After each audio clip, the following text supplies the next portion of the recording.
పాపములు క్షమించబడతాయో వాడు పరలోక రాజ్యానికి వారసుడు అవుతాడు. ఇక్కడ పాపములు క్షమించి పరలోక రాజ్యాలను తీసుకువెళ్ళగలిగే అధికారం యేసు ప్రభువుకు ఉంది. యేసు ప్రభు వారు సువార్త చేస్తున్న కాలంలో శాస్త్రులు అడిగారు, నీవెవడు అసలు ఈ అధికారం నీకు ఎవరిచ్చాడు? నీకు ఏ అధికారం ఉంది? ఇదిగో నా అధికారం ఇది. శిలువలో తన అధికారాన్ని రుజువుపరుచుకుంటున్నాడు యేసు ప్రభు వారు.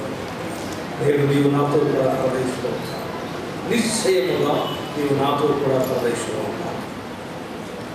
దిస్ ఇస్ మై కవరెంట్, ఇది నా వాగ్దానం, ఇది నా నిబంధన.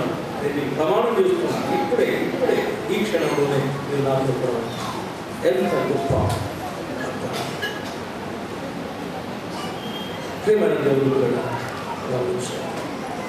మూడవదిగా మనం చూసినట్లయితే హ్యూమన్ రిలేషన్స్. మనిషి గమనించండి, యేసు ప్రభు వారి బాల్యాన్ని గురించి మాట్లాడుతూ మనుషుల దయ, దేవుని దయ. సమూయేలు బాల్యాన్ని గురించి మాట్లాడుతూ మనుషుల దయ, దేవుని దయ అంటారు.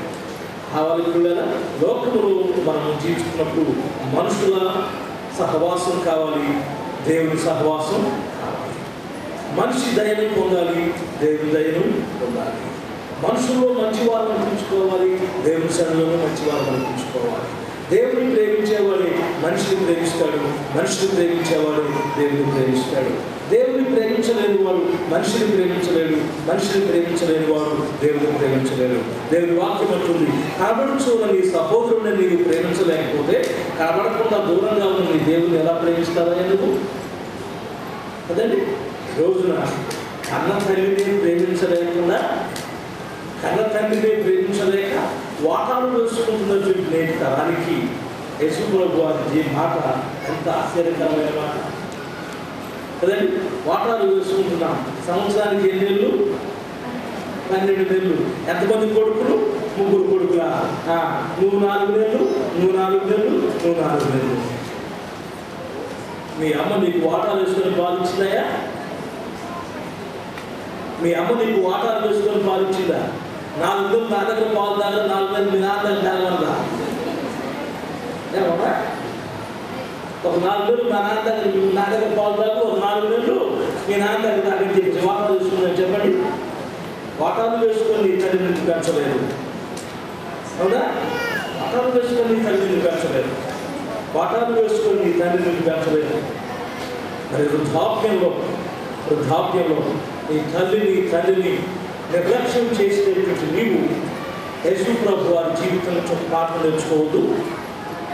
ఆయన చనిపోతూ తన మరణాన్ని గురించి ఆలోచించేయడం లేదు, తన శ్రమల గురించి ఆలోచించడం లేదు. వృద్ధాప్యం ఉన్న తల్లి. యోసేపు ఏమయ్యాడు అన్న సందేహం రావచ్చు. యోసేపు చచ్చిపోయాడు అప్పటికే, యోసేపు అప్పటికే చనిపోయాడు. ఆమెకి ఇంకా ఆదరణ ఎవరు లేరు. ఆ ఆదరణ ఎవరు లేరంటే మరి పిల్లలు పుట్టారని ఉన్నారు, ఏమో వాళ్ళు చేస్తారని చెట్టు మీద పెట్టిన సాంబారు కొట్టినట్టుగా కదండి. చెట్టు మీద పెట్టిన సాంబారు కొట్టినట్టు వాళ్ళు చేస్తారని, వీళ్ళు చేస్తారని వాళ్ళు చేసి ఆఖరికి ఎవరు చేయకుండా రాజుగారికి పాలు పోసినట్టు చేయడం కదండి. పెద్దోడు పెట్టాలి అని చిన్న కోడలు పెట్టుద్దని పెద్ద కోడలు పెట్టుద్దని ఆఖరి కోడలు పెట్టుద్దని మొదతాను ఎవరు పెట్టకుండా గొచ్చలో కొండ వేసి కదా, గొచ్చలో రాయేసి పంపించేటువంటి ఈ రోజుల్లో నీ బాధ్యత ఏమిటో తెలుసుకోవాలి. కోడళ్ళారా, నేను నీ జ్ఞాపకం చేస్తున్నాను. రేపు నీ కొడుకులు ఉన్నారు, రేపు నీ పిల్లలు ఉన్నారు. నీవు బ్రతకుండగానే నేను వాటాలు వేసుకుంటే ఎంత బాధపడతావు? కోడళ్ళారా, నేటి కోడళ్ళు రేపు అత్త, రేపు కోడలు, ఈ కోడలు అందరూ రేపు కోడలు అవుతారు, అతను అవుతారు కాదు ఎవరు?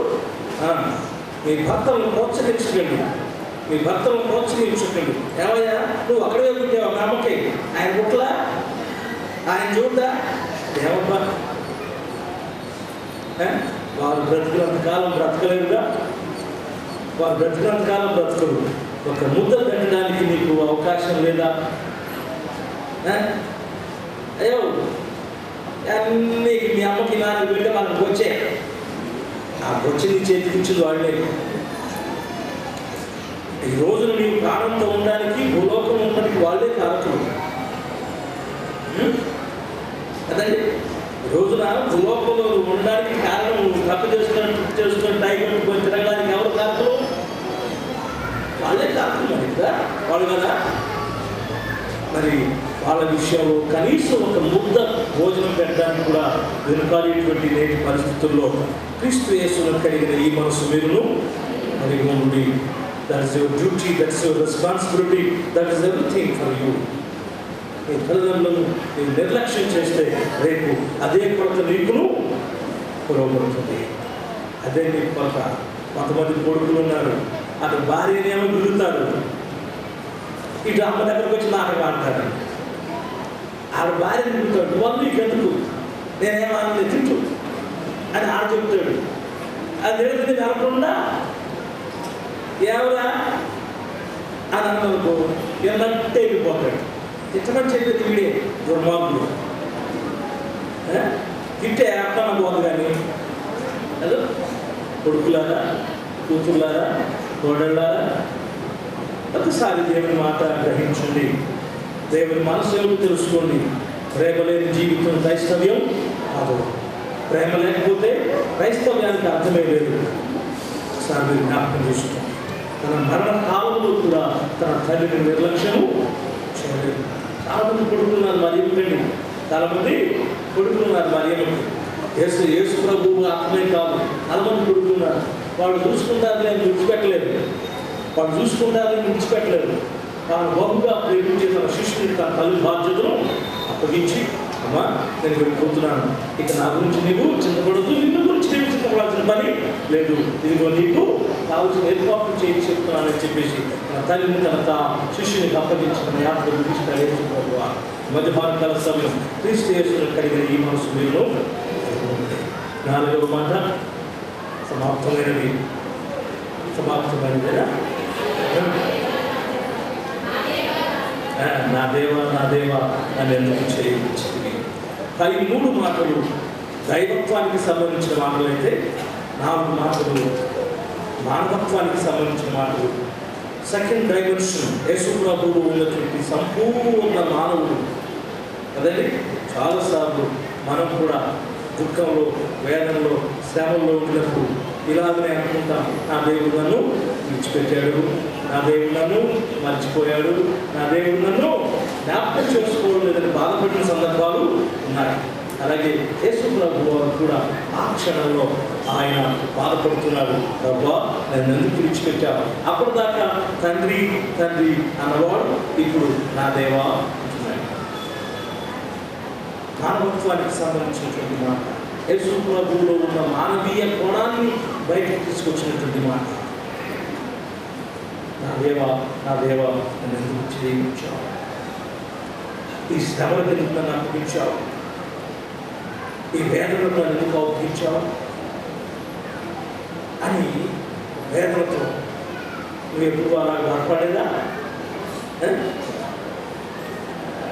నా మటుకు నేను నిరంతరం ఇలాగ చింతిస్తూ ఉంటాను. ఎందుకు ఈ వేదన, ఎందుకు ఇష్టం, ఎందుకు నన్ను ఇలా విడిచిపెట్టావు, ఎందుకు నన్ను అలా విడిచిపెట్టావని నేను ఎప్పుడు బాధపడతాను. అయితే దేవుని సంకల్పం ఏమిటో తెలియదు, దేవుని చిత్తం ఏమిటో. యేసు ప్రభువులో ఉన్న మానవతా లక్షణం బయటకు వచ్చి తండ్రిని ప్రశ్నిస్తుంది. గెస్సమనే వారంలో ప్రార్థిస్తాడు, తండ్రి నిశ్చితమైతే ఈ పాత్రను నా దగ్గర నుంచి పంపించు. ఆయనను నిశ్చితమే. ఇక్కడ కూడా ప్రభా ఎందుకు నన్ను విడిచిపెట్టాను, ఎందుకు నన్ను ఇలా వీరికి అప్పగించావు? దావీదు కీర్తనలో అనేక సందర్భాల్లో ఆ మాట కనబడుతుంది. నా దేవా నా శత్రువుల చేతి నన్ను ఎందుకు అప్పగించావు? నా శత్రువులు నన్ను హింసిస్తున్నదని ఎందుకు చూస్తూ ఊరుకున్నావు? నా పక్షంగా యుద్ధం చేయమని ప్రశ్నించినటువంటి సందర్భాలు అనేకంగా ఉన్నాయి. 5వ మాట, నేను దప్పిగొలుచున్నాను. This is also a human touch word. Yesu ప్రభువులో ఉన్నటువంటి మానవతా ఈ జ్ఞాపకం చేసినప్పుడు 4 సువార్తలు, ఒక్క యోహాను సువార్తలో మాత్రమే ఈ మాట ఉంది. మిగిలిన సువార్తలు ఈ మాట లేదు. యోహాను ఎందుకు రాశాడు? ఇంకొకటి ఈ మాటే కాదు, యేసు కన్నీరు విడిచిందనే మాట యోహాను సువార్తలోనే ఉంది. యేసు ఆఖరి గొర్రెను అనే మాట యోహాను సువార్తలోనే ఉంది. యేసు దత్తిక గొర్రెను అనే మాట యోహాను సువార్తలోనే ఉంది. ఎందుకు యోహాను మాత్రమే రాస్తున్నాడు ఈ మాట? యోహాను తన సువార్తను రాయడంలో ఉద్దేశం ఏంటంటే ఆయన సంపూర్ణ దేవుడు, ఆయన సంపూర్ణ మానవుడు అని చెప్పడం. మానవత్వ లక్షణం ఏమిటి? దత్తిక, దుఃఖము, వేదన, కన్నీరు, ఇవన్నీ మనుషుల లక్షణాలు, మానవ లక్షణాలు. ఈ లక్షణాలన్నీ యేసు ప్రభువులో చూపించి యోహాను ఆయన మనిషి అయ్యారు. ఆయన మనిషి, ఆయన సంపూర్ణ మానవుడు. అందుకే బిగ్గరగా అంటాడు, నేను దప్పిపోవచ్చు, డిహైడ్రేషన్. ఎప్పుడు తెల్లవారుజామున గెలిచిన వాళ్ళలో బంధిస్తే ఆయనకి మధ్య మధ్యలో నీళ్ళు ఇచ్చినోడు కానీ, లింకా పట్టించినోడు కానీ, థమ్స్అప్ ఇచ్చినోడు కానీ లేదు కదండి. ఇప్పుడైతే మనం కాస్త శ్రమ పడితే మనకు ఎవరో థమ్స్అప్, స్ప్రైట్ ఇస్తారు కానీ ఆ రోజుల్లో స్ప్రైట్లు లేవు, థమ్స్అప్లు లేవు, లింకాలు లేవు, మజ్జిగలు లేవు. మాకు ముందులో ఆయన అంటే చాలా కోపం. ఎవరు కనీసం తాగడానికి కూడా నీళ్లు ఇవ్వలేదు. కనుక డీహైడ్రేషన్ కారణంగా శరీరంలో ఉన్న నీరంతయు చెమట రూపంలో బయటకు వచ్చేసింది. డీహైడ్రేషన్ అయింది. దాహము పొందినటువంటి యేసు ప్రభువా, నేను దప్పికొనుచున్నాను. సరే, దాని మీరు ఆత్మల దాహం అనుకుంటే నాకు అభ్యంతరం లేదు, కానీ యాక్చువల్గా దట్ ఈస్ ఫిజికల్ ఇంట్రెస్ట్. అది శారీరక దప్పికను సూచించేటువంటి మాట. 6వ మాట సమాప్తమైనది. నా చేతికి నీవు అప్పగించిన పని సంవాదం చేశాను. యేసు ప్రభు వారికి తండ్రి అప్పగించిన బాధ్యత మరి చక్కని రెఫరెన్స్ జ్ఞాపకం చేశారు రాష్ట్రం గారు. యోహాను సువార్త 17వ అధ్యాయంలో, తండ్రి నీవు నాకు అప్పగించిన పనిని సంపూర్తి చేయడం నేను మహిమపరుచుకునే. ఆయన అప్పగించిన పని అదే యోహాను తన మొదటి పత్రిక 4వ అధ్యాయం 9, 10, 14 వచనాల్లో జ్ఞాపకం చేస్తాడు. ఏ పని చేత, ఏ పని మీద దేవుడు యేసు ప్రభువుని లోకానికి పంపించాడో. 9వ వచనంలో, మొదటి యోహాను పత్రిక 4వ అధ్యాయం 9వ వచనంలో జీవమై ఉండుటకును, 10వ వచనంలో ప్రాయశ్చిత్తమై ఉండుటకును, 14వ వచనంలో రక్షణ ఉంచుటకును ఆయన లోకానికి పంపబడినాడు. జీవమై ఉండుటకును, ప్రాయశ్చిత్తము చేయుటకును, 3వది రక్షణ చేయుటకు, రక్షణ కార్యాన్ని చేయడానికి ఆయన లోకానికి పంపబడ్డాడు. ఇది ఆల్ ఫినిష్. ఇవన్నీ పూర్తి చేయబడ్డాయి. ఆయన తాను చనిపోయి లోకానికి జీవాన్ని ఇచ్చాడు. తన రక్తమును చిందించి ప్రాయశ్చిత్తమును జరిగించాడు. తాను చనిపోయి లోకానికి రక్షణను సిద్ధపరిచాడు. కనుక తండ్రి నా పని పూర్తయింది, జయోత్సాహంతో కేక వేసినాడు. 7వ మాట 6వ మాటతో సంబంధం ఉన్న మాట గమనించండి. 6వ మాటతో 7వ మాటకు సంబంధం ఉంది. ఈ 2 మాటలను వేరువేరుగా చూడడం ఎందుకు రాసేది తెలియదు, కానీ మొత్తం మీద ఈ 2 మాటలు వేరువేరుగా చూడడం కంటే 2 దాదాపుగా ఒకే సందర్భంలో కొంచెం గ్యాప్లో, ఏ గ్యాప్ అది? బిగ్గరగా కేక వేసి అనే చిన్న గ్యాప్ తప్ప మరో గ్యాప్ లేదు. ఆయన బిగ్గరగా కేక వేసి తన ప్రాణమును ఆయన చేతికి అప్పగించాడు. ప్రాణం తండ్రి చేతికి సాటిస్ఫాక్షన్, తన పని పూర్తి చేశాను అన్న సంతృప్తి, తన పనిని తనకు అప్పగించిన బాధ్యతను సంతృప్తికరంగా ముగించాను అన్నటువంటి సంతృప్తితో తన ప్రాణమును తండ్రి చేతులకు అప్పగిస్తున్నాడు. అది కూడా నేను మీకు జ్ఞాపకం చేస్తున్నాను. మరలా మొదట తండ్రి అని సంబోధించాడు, తరువాత మరలా తండ్రి అని సంబోధిస్తున్నాడు ఆత్మలో.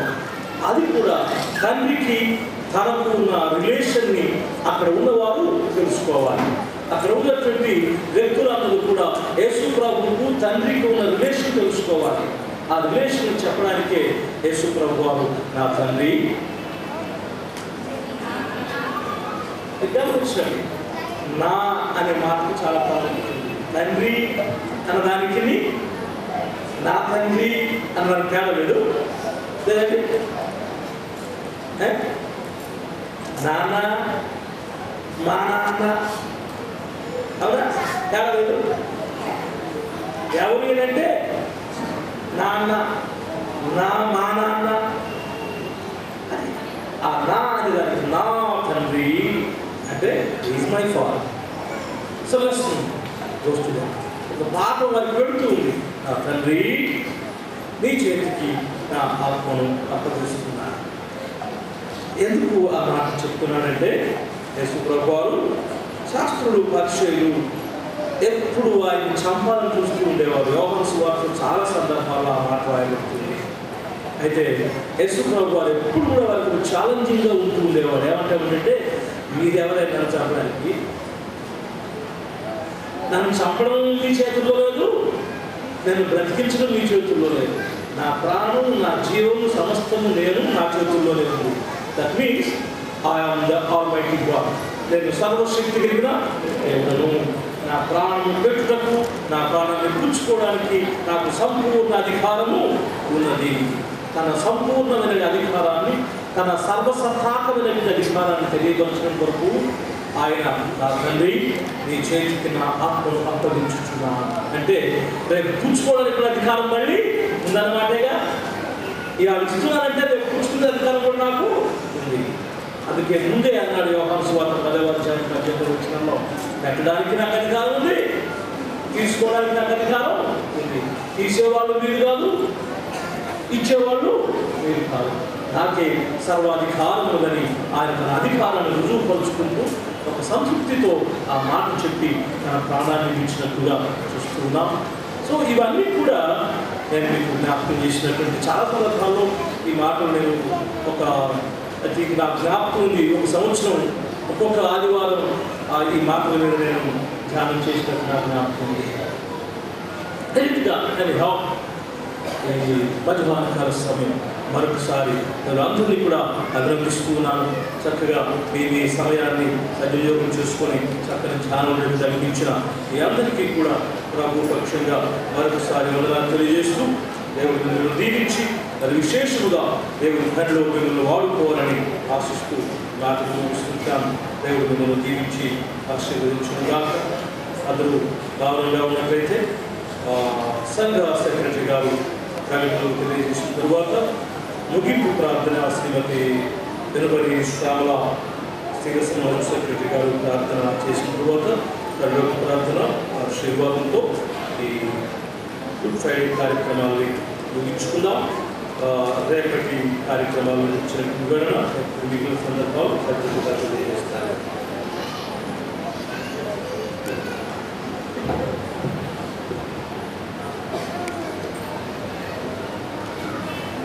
ముందుగా దేవుని పరిశుద్ధ నామాన్ని వందనాలు చెల్లించమండి. పాస్టర్ గారికి, ఎగ్జిక్యూటివ్ వారికి, ఇక్కడ చేరిన ప్రతి ఒక్కరికి కూడా నా హృదయపూర్వక వందనాలు తెలియజేస్తున్నాను. సిలువపై యేసు మాట్లాడిన 7 మాటల గురించి మాట్లాడిన 7గురికి సంఘం తరపున హృదయపూర్వక వందనాలు తెలియజేస్తున్నాను. ఈ 7గురిని ఎంపిక చేయాలంటే మాస్టర్ గారు మేము ఎగ్జిక్యూటివ్ ప్రార్థనాపూర్వకంగా ఈ 7గురిని ఎంపిక చేయడం జరిగింది. మంచి వాక్యాన్ని అందించిన 7గురికి సంఘం తరపున వందనాలు తెలియజేస్తున్నాం. తర్వాత ఈరోజు ప్రోగ్రాంలో ఉన్నవాళ్ళు 13 మంది. నేను రెండు వారాల నుండి చెప్తున్నాను. 13 మందికి ఇక్కడ కుర్చీలు వేస్తాము, ఇక్కడ కూర్చోండి. దాదాపు 1200-1100 మంది ఉన్నారు. వాళ్ళల్లో మిమ్మల్ని ప్రత్యేకించి మేము అక్కడ కుర్చీలు ఏర్పాటు చేసి కూర్చోబెట్టి మీకు ప్రత్యేకంగా ప్రోగ్రాం ఇస్తే ఏదో సామి చెప్పినట్టు అక్కడే కూర్చోబెట్టారు. అది మంచి పద్ధతి కాదు. మిమ్మల్ని ప్రత్యేకించాము మేము మిమ్మల్ని. ఆ ప్రోగ్రాంలో ఉన్న ఇక్కడ కూర్చున్నట్టయితే వీళ్ళందరూ తక్కువకుండా రాకుండా ఇక్కడికి వచ్చి మాట్లాడడానికి ఒక అవకాశం ఉంటుంది. మిమ్మల్ని ప్రత్యేకించాము మేము. అటువంటిప్పుడు మీకు సీట్లు ఇక్కడ అరేంజ్మెంట్ చేస్తే మీరు అక్కడ వెళ్ళి అక్కడ కూర్చుంటారు. ఈ పాస్టర్ గారు లేచి రమ్మన్నా లేచి రాదు. మేము వచ్చి 2 వారాల నుండి చెప్తున్నా కానీ ఏం లేదు. మీరు ఎన్ని చెప్పినా కానీ పద్ధతి మార్చుకోకపోతే బాగా. ఈసారి గారు రేపు వచ్చి ఈస్టర్ కానీ ప్రోగ్రాంలో ఉన్న ప్రతి ఒక్కరు కూడా ఇక్కడ కుర్చీలు ఏర్పాటు చేయబడుతుంది కనుక ప్రతి ఒక్కరు కూడా కుర్చీలలో కూర్చోవలసిందిగా మరీ మనం చేస్తున్నాం. లేదంటే ఈసారి నాకు కుర్చీలు తీసేస్తాం. కాబట్టి దయించి మరి అలాగా అనుకోకుండా ఈస్టర్ ప్రోగ్రాంలో ఉన్న వారు ప్రతి ఒక్కరు కూడా అక్కడ కుర్చీలు ఏర్పాటు చేస్తాం. కాబట్టి ఆ కుర్చీలో కూర్చోవలసిందిగా మరీ మనం చేస్తున్నాం. తర్వాత ఈ ఆరాధన అనంతరం శ్రీమతి మల్లికా బేగం గారిచే పండ్లు పంపిణీ చేయబడును. తర్వాత శ్రీ పులిమల శామ్యూల్ గారి ఫ్రెండ్స్ తోటి మజ్జిగ ఇవ్వబడును. శ్రీ కట్ట సత్యయ్య గారితో మజ్జిగ మనం చర్చిలోకి వచ్చేటప్పుడే మజ్జిగ ఇచ్చారు. కట్టా సత్యయ్య గారు మనం ఆరాధన కార్యక్రమానికి వెళ్ళేటప్పుడే వాళ్ళు మజ్జిగ ఇచ్చేశారు. ఇప్పుడు శామ్యూల్ గారు మల్లికా బేగం గారు ఫ్రూట్స్ మజ్జిగ పంపిణీ చేస్తారు కాబట్టి క్రమంలో తీసుకోవాల్సిందిగా మరి మనం చేస్తున్నాను. తర్వాత రేపు ఉదయం 8 గంటలకి బ్యాప్టిజాలు ఇవ్వబడతాయి కనుక మీరు 7:30కే చర్చి వద్దకు రావాల్సిందిగా మనం చేస్తున్నాను. తర్వాత 4/4/2010 ఆదివారం వేకుజామ ఆరాధన మన చర్చి కాంపౌండ్లో జరుగుతుంది. సమయం ఉదయం 4 గంటల నుండి ప్రారంభించబడుతుంది. ఆ కార్యక్రమంలో ప్రారంభ ప్రార్థన శ్రీ ఇతర దేవానందం గారు, వైరు వేవాయి వారు, ప్రార్థన శ్రీమతి కొమ్ము గ్రేసమ్మ గారు, శ్రీల వైస్ ప్రెసిడెంట్ గారు, వాక్య సందేశం రెవరెండ్ కొమ్ము ఆంధ్ర సోబెట్ కుమార్ గారు బిఏబిడి, సంఘ ప్రకటన సెక్రటరీ గారు, ముగింపు ప్రార్థన శ్రీ భవనస్ దాస్ గారు స్టాండింగ్ కమిటీ మెంబరు, పర్వ ప్రార్థన దైవాశీర్వాదం. అనంతరం వి సాంబశివరావు గారు, వినకొండ దాస్ గారితో వారిచే టీ స్నాక్స్ ఇవ్వబడుతుంది. 30 నిమిషాలు మీ అందరికీ